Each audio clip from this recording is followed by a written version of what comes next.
dans la bonne société de certaines régions d'Europe, les garçons prépubères vers 12-14 ans se faisaient dépuceler par la bonne.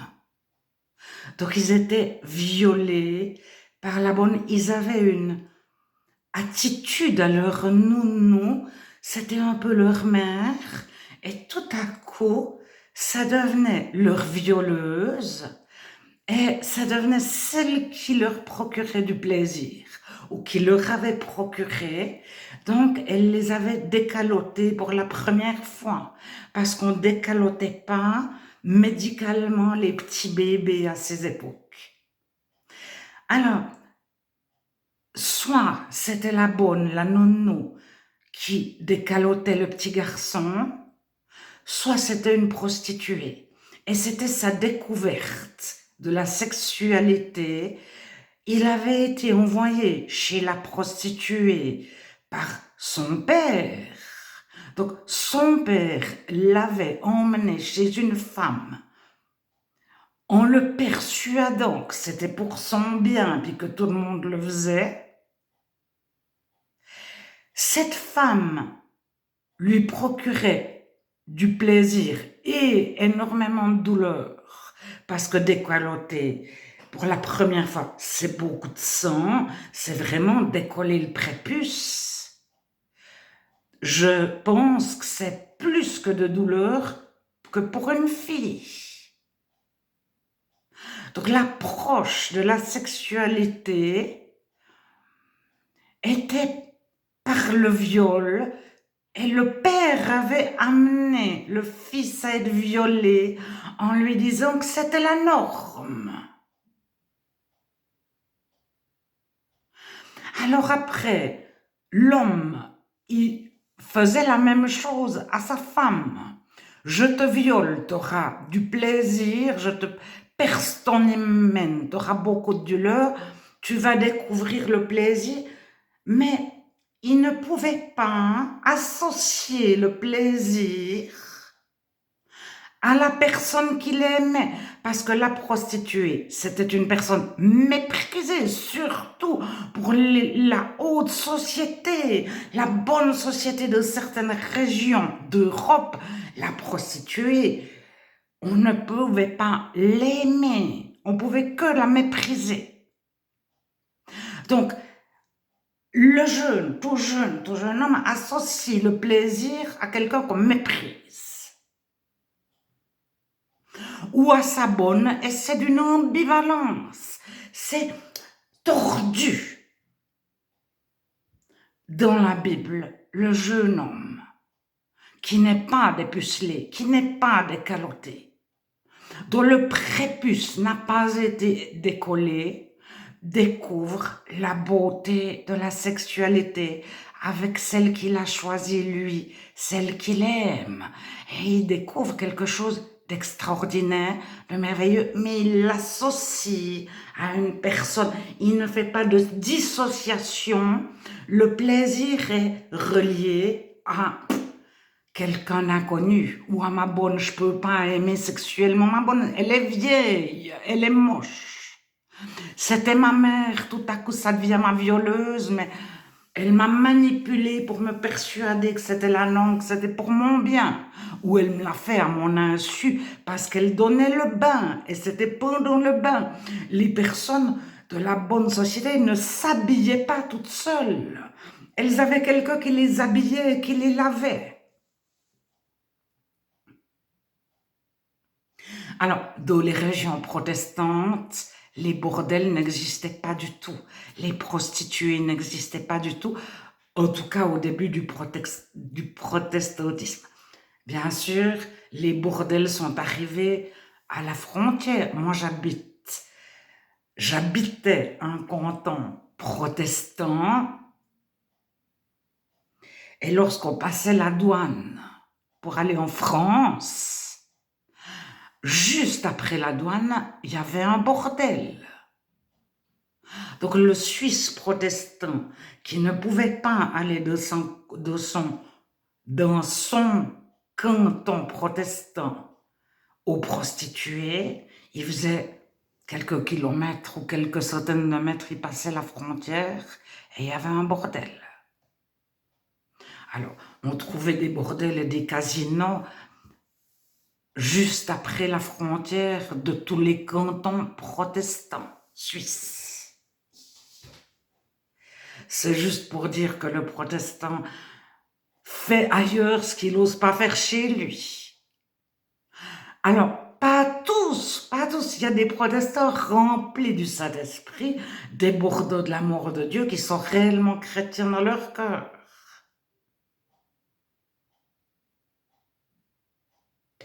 Et ils vont rechercher un conjoint qui a le Saint-Esprit. Alors, pour continuer sur le rôle des femmes, de la tête de l'homme, il y a celle qui est la mère, la nounou, la bonne, qui le lave, mais qui le viole, mais qui lui procure du plaisir. Donc de sa tête, c'est un remue-ménage pas possible par rapport aux femmes. Où il y a la prostituée. Donc je parle de la bonne société, de la haute société de certaines régions d'Europe. Alors, après, il y a la fille qu'on ne paye pas, qui est une fille facile, etc. Elle est de toute façon méprisée.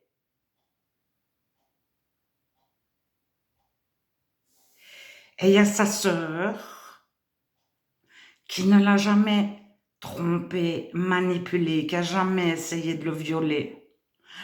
Il n'y a pas d'ambivalence, où il y a sa mère.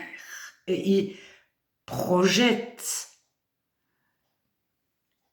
toutes ses espérances, ou toutes son... Comme tout est tellement ambigu, faux, mélangé, le plaisir en même temps que le viol, que la douleur, etc. Qu'est-ce qui est juste maman? Et il va l'idéaliser. C'est-à-dire, même si elle est à moitié pas comme il souhaiterait qu'elle soit, il va fantasmer, créer une image, créer une idole. Ma mère est parfaite. Oh, moi, ma mère. Et des fois, il ne la connaît à peine. Il la connaît à peine. Parce qu'il a été élevé par sa bonne. Et sa nounou. Et les parents ne s'occupaient à peu près pas des enfants. Ils les envoyaient en pension. Donc, il ne connaît pas sa mère. Donc, il peut projeter sur elle qu'elle est la plus belle des femmes, la princesse rêvée, d'où l'adoration, l'adulation de la déesse mère. Et on peut mettre en elle toutes nos attentes, c'est la femme idéale, la femme parfaite. Et toutes les personnes autour de la Méditerranée vénéraient une déesse mère. Alors ils l'appelaient par différents noms, mais ils projetaient sur elle toutes leurs attentes de pureté, de bonté, de bienveillance, parce que leur mère souvent n'avait pas répondu à leurs attentes. Lisez Vipère au point d'Hervé Bazin. Dans la littérature française, il résume ce que c'est que la mère à une certaine époque, il n'y a pas si lointaine. Elle pense que donner de l'amour à un garçon, c'est le rendre fluet, c'est le rendre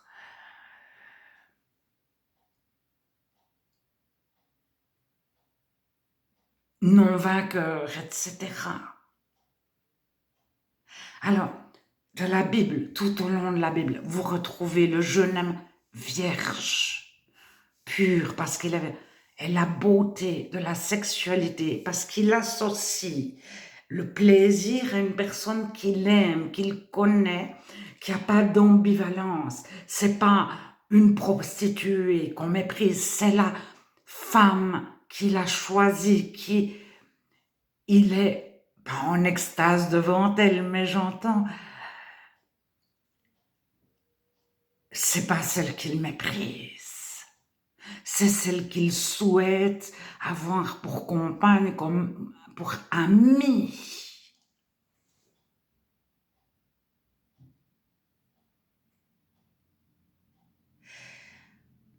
Et lorsqu'une personne est remplie du Saint-Esprit, elle est restaurée, consolée de tous ses viols pensés, de tous ses actes sexuels pensés, volontaires, manipulés, etc.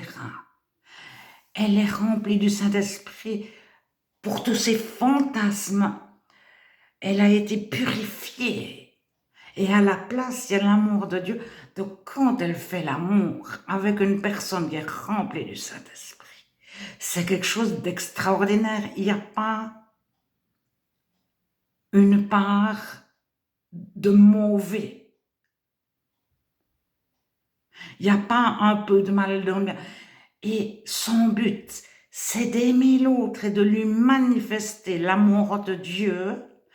Mais c'est pas comme ça une suite de tabous, d'interdits, de frustrations, de peur. Parce que Dieu nous a comblés. On est comblés au départ. On est consolé, on n'a aucune crainte, on n'a pas peur de l'eau, on ne vit pas par un passé, on vit l'instant présent dans la présence de Dieu. Donc, notre conjoint est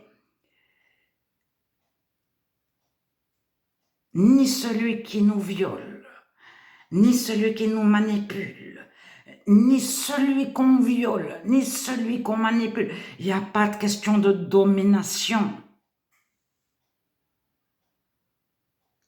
Ensuite, c'est beau de faire l'amour. C'est pas sale, c'est pas impur. Les chrétiens sont considérés comme purs aux yeux de Dieu, comme des saints. Tous les chrétiens vivants aujourd'hui sont des saints, les réels chrétiens. Et ils font l'amour. C'est quelque chose de saint de faire l'amour. Parce qu'on a été lavé de tout ce qui était malsain, globalement. Alors, il n'y a plus le rôle de la femme qui est celle sur qui on projette toutes nos attentes, la mère ou la sœur, puis après il y a la prostituée, puis après il y a la femme qui n'osait pas jouir parce que c'était réservé aux femmes qu'on méprise. Et une femme de la haute société, de la bonne société, de certaines régions du monde, on y apprenait à ne pas jouir. Si tu jouis, tu dégrindes, tu passes d'une personne noble à une personne méprisable. Et les mères transmettaient ça à leurs filles. Alors la frigidité de la femme, mais c'est des générations de femmes frustrées. Mais c'est pas du tout dans le plan de Dieu. C'est une morale qui a été créée artificiellement. Alors il y a toute la contrepartie. Mais c'est...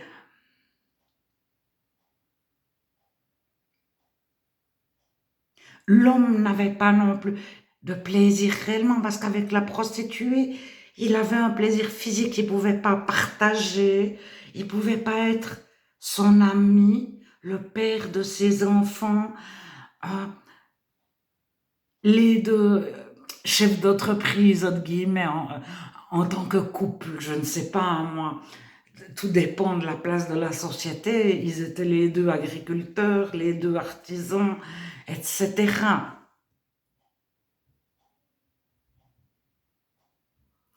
Alors bien sûr, à une certaine époque, il y avait le médecin et sa femme. Et puis éventuellement, elle s'occupait de l'accueil client et de la facturation. Maintenant, dans un cabinet médical, il y a le mari et la femme, l'époux et l'épouse, Et puis, ils ont un ou une secrétaire pour accueillir les patients. Mais ça, c'est des détails. Mais au niveau de la sexualité, c'est quelque chose de fondamental. Et c'est ce qui définissait les rôles des femmes. Il y avait la femme pure et la femme impure, la femme vierge et la fille de joie méprisable. Il y avait la femme respectée et respectable et la femme méprisée et méprisable. Vous lisez Jésus dans l'évangile de Jean, chapitre 4. La femme qui a eu 5 maris, même si 5 veut dire une poignée, c'est pas très important. Elle vit actuellement, c'est-à-dire lorsqu'elle parle avec Jésus, avec un homme sans être marié. Jésus ne la méprise pas. Il lui fait aucune remarque. À la femme adultère, dans le même évangile de Jean, chapitre 8, Jésus ne la méprise pas non plus. Mais l'homme qui a été dépucelé par sa bonne, par une prostituée, par son père, par sa mère, par son grand frère, par un ami, entre parenthèses, entre guillemets. Dieu ne le méprise pas non plus. Il le purifie de toutes les ambiguïtés. Il le rend vierge de tout ce qui était boiteux, tordu, de toute manipulation, de toute peur, d'avoir été dominé. Qu'on ait fait des choses à son insu en lui disant tout le monde le fait, c'est juste, c'est bien. Non!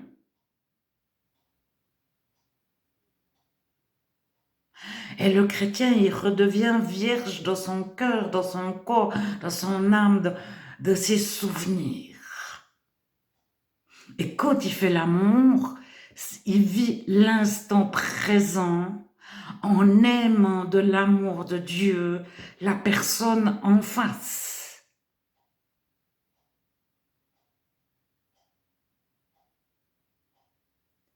Et il trouve que la sexualité est quelque chose de beau, de pur, de saint, parce qu'il est lui-même une créature merveilleuse, pure et sainte.